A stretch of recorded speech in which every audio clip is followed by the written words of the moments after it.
फिर है question number 16, where is India's first overseas Jan Aushadhi केंद्र लोकेटेड। क्वेश्चन बोल रहा है कि भारत का पहला ओवरसीज जन औषधि केंद्र कहाँ पे है। ओवरसीज मतलब कि भारत के बाहर, विदेश में। तो वो कहाँ पे बोले जो विदेशी जन औषधि केंद्र अब भारत अपना ने स्थापित कर दिया है, वो है मॉरिशियस के अंदर। तो ये आपको दिख रहे होंगे हमारे एक्सटर्नल अफेयर मिनिस्टर जयशंकर जी, सुब्रमण्यम जयशंकर जी। तो इन्होंने उद्घाटन कर दिया है भारत का पहला ये जन औषधि केंद्र, कहाँ पे, मॉरिशियस के अंदर। और साथ में ही आपके यहाँ पे मॉरिशस के आपके प्रधानमंत्री भी साथ में हैं, प्रविंद कुमार जगन्नाथ। तो एक्सटर्नल अफेयर मिनिस्टर जयशंकर जी ने उद्घाटन किया इसका, जो कि इंडिया का फर्स्ट ओवरसीज जन औषधि केंद्र है, कहाँ पे, मॉरिशस में। फिर Jaishankar along with Mauritius prime minister Pravind Kumar Jugnauth inaugurated the जन औषधि केंद्र। बस साथ में ये भी थे, आपको दिख भी रहे होंगे यहाँ पे फोटो में। तो the health partnership project will supply cost effective made in India medicine to augment public health care and enhance wellbeing. अब मॉरिशस में क्या होगा, आपको पता है जन औषधि के अंदर जो भी मेडिसिन बनती है वो बहुत कॉस्टली नहीं होती है, तो अच्छी कॉस्ट इफेक्टिव दवाइयाँ मिलेंगी उन लोगों को, तो अच्छी बात है। और साथ में Jaishankar also inaugurated the Mediclinic project at Grand Boyce in Mauritius, which is made with Indian grant assistance, called it the newest expression of friendship between the two nations। साथ में उन्होंने एक और चीज का उद्घाटन कर दिया है, मेडिक्लिनिक प्रोजेक्ट का, कहाँ पे, ग्रैंड बॉयज इन मॉरिशस के अंदर, जो कि भारत क्या कर रहा है, उसमें काफी बड़ी लेवल पे असिस्टेंस भी प्रोवाइड कर रहा है, जिससे क्या होगा, दो देशों के बीच में और अच्छे रिलेशन बनेंगे। दीज आर सेटअप अंडर प्रधानमंत्री भारतीय जन औषधि परियोजना। अब आपने गवर्नमेंट हॉस्पिटल में भी देखा होगा ना, एक तरफ होती है आपकी जो फ्री में मेडिसिन मिलती हैं गवर्नमेंट की नॉर्मल जो आपकी होती है, और दूसरी तरफ होती है जो जन औषधि वाले हैं, वो भी अब साथ में होते हैं, उनके पास भी मिल जाती है मेडिसिन, उनके भी स्टोर अब गवर्नमेंट हॉस्पिटल में हमीरपुर में है।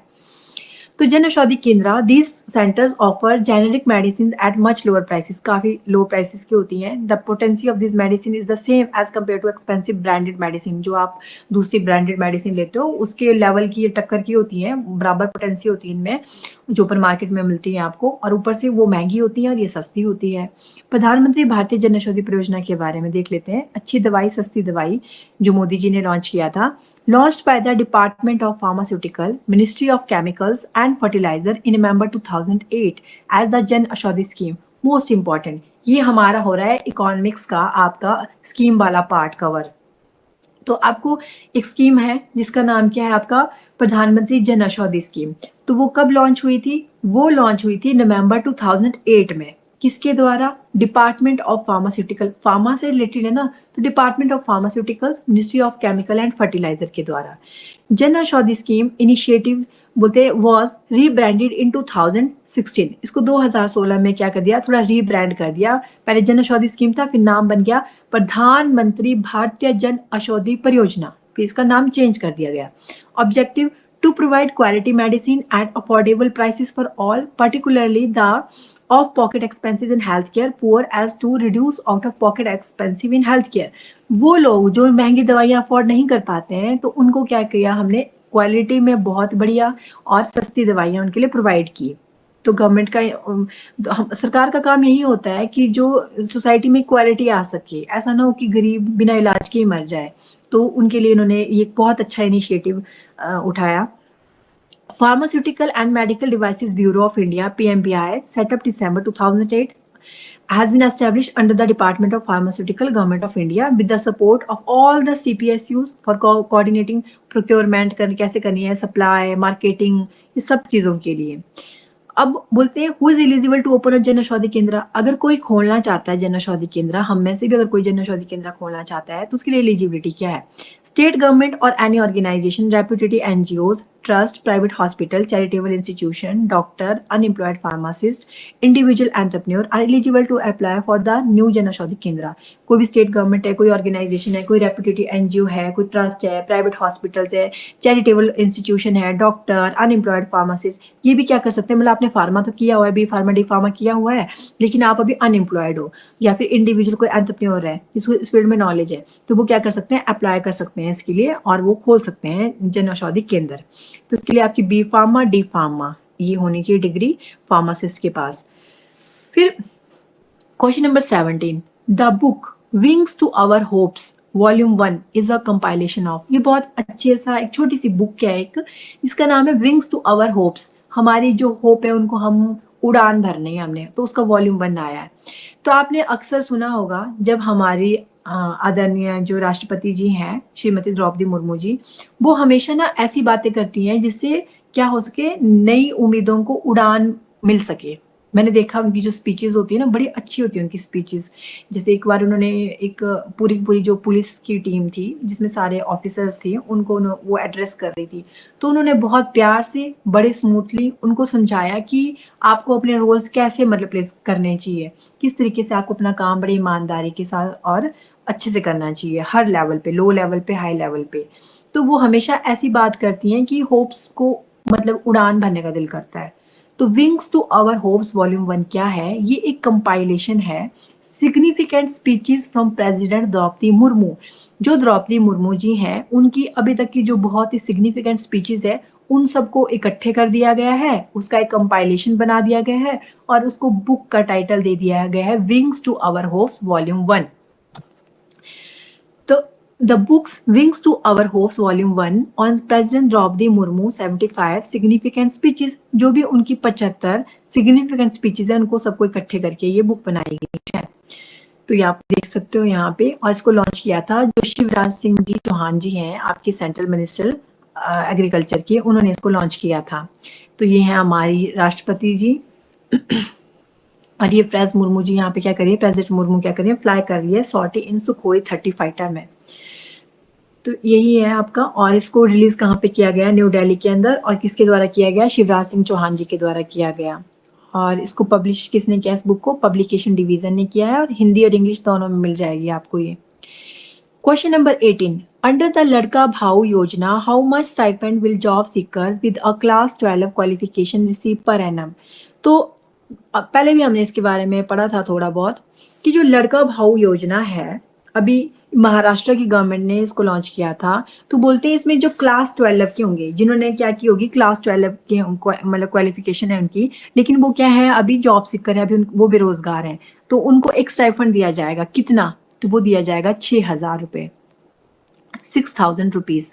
महाराष्ट्र सीएम एकनाथ शिंदे फाउंड और जॉब ट्रेनिंग। अब आपने कंफ्यूज नहीं होना है, यहाँ पे लिखा है महाराष्ट्र सीएम एकनाथ शिंदे। हम जानते हैं अभी प्रेजेंट में वहां पे महाराष्ट्र के सीएम कौन है, देवेंद्र फडणवीस हैं। तो एकनाथ शिंदे उनसे पहले थे, फॉर्मर सीएम थे। जब ये स्कीम लॉन्च हुई थी उस टाइम कौन थे, एकनाथ शिंदे थे, इसलिए हम एकनाथ शिंदे जी को ही पढ़ेंगे। Maharashtra CM Eknath Shinde announced a job training and stipend scheme for youth, tentatively named Ladka Bhau Yojana, days after it introduced a monthly financial assistance scheme for eligible women. Women के लिए भी है और man के लिए भी होगा। ये जो women के लिए है वो होगी आपके लड़की बहन योजना, और जो लड़कों के लिए है वो होगी लड़का भाऊ योजना। तो बोले पहले इन्होंने विमेन के लिए की थी, अब उसी से मिलती जुलती अब इन्होंने लड़कों के लिए भी कर दी है अनाउंस।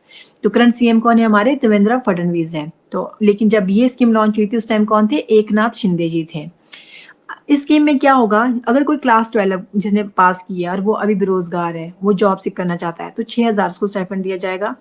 और जो अगर किसी ने डिप्लोमा किया हुआ है तो उसको 8,000 रुपए। अगर किसी ने बैचलर डिग्री की है, बीएससी की है, बीए की है, कुछ भी किया है ना, मास्टर्स की है, तो उनको 10,000 मिलेंगे। हर महीने नहीं मिलेंगे, साल का मिलेगा, पर एनम। और ये जो आपका स्टाइपेंड होगा ये गवर्नमेंट से उनके जॉब मतलब कि during their on job training, साथ में उनको क्या करेंगे, स्किल्स भी देंगे, ट्रेनिंग भी देंगे कि भी आप ट्रेनिंग करो और आगे फिर काम करो। ऐसा नहीं हो कि लाइफ टाइम मिलेगा। ये मिलेगा 18 से 35 साल की जो युवा होंगे, अनएम्प्लॉयड हैं, उनको मिलेगा कुछ टाइम के लिए ये। फिर है लड़की बहन स्कीम। लड़की बहन स्कीम में क्या था, ये भी जैसे हमारे आदरणीय मुख्यमंत्री जी ने बोला है कि 1,500 रुपए देंगे, जो कि हमें मिले नहीं अभी तक, लेकिन हाँ कुछ जो लाहौल वाले एरिया वहाँ पे उनको मिल गए हैं कुछ लेडीज को। तो उसमें भी अब बहुत सारी चेंज हेर फेर कर दी हैं कि कैसे कैसे अब पूरा पॉलिसी चेंज कर दी है।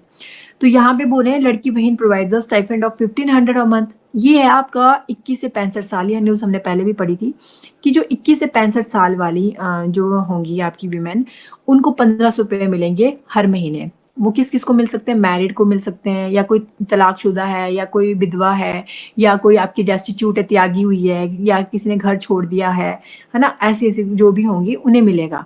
लेकिन शर्त ये है कि जो एनुअल फैमिली इनकम उनकी होनी चाहिए 2.5 लाख से कम। और जो एलिजिबल अनमैरिड, किसी घर में कोई, किसी भी फैमिली में अगर अनमैरिड वुमेन भी है, उनमें से किसी एक क्या होंगी, वो भी इसके लिए एलिजिबल है, लेकिन एक घर से एक ही होंगी, और इनकम कितनी होनी चाहिए, 2.5 लाख से कम होनी चाहिए। तो जब हमने लास्ट टाइम ये क्वेश्चन किया था तो हमने देखा था इसकी एज बढ़ा दी है, पहले 62 तक था, अब कितना कर दिया है, 21 से 65 ईयर्स। फिर है which organisation receive the Skoch gold award, कौन सी ऑर्गेनाइजेशन है जिसने स्कॉच गोल्ड अवार्ड जीता है, तो वो है आपकी Bihar state power transmission company limited. ये जो स्कॉच अवार्ड है ये दिया जाता है पावर सेक्टर में, ठीक है, तो पावर सेक्टर में दिया जाता है, तो इसमें बिहार के जो लोग हैं वो उन्होंने बहुत बढ़िया स्कॉच मतलब के ऊपर काम किया कुछ ऐसे करके, तो स्कॉच गोल्ड अवार्ड उनको मिला है Bihar state power transmission company limited को। तो ये बहुत ही एक प्रेस्टिजियस, ऐसा कोई छोटा मोटा अवार्ड नहीं, काफी बहुत जो भी पावर सेक्टर में बहुत बढ़िया काम करता है उनको दिया जाता है ये स्कॉच गोल्ड अवार्ड।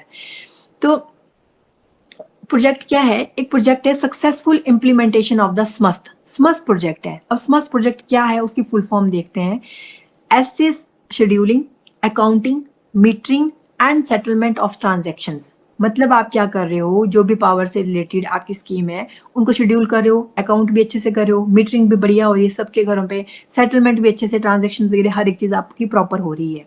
तो बिहार ने इसमें बाजी मार ली है, and Bihar is the first state to successfully implement all modules of the Samast project.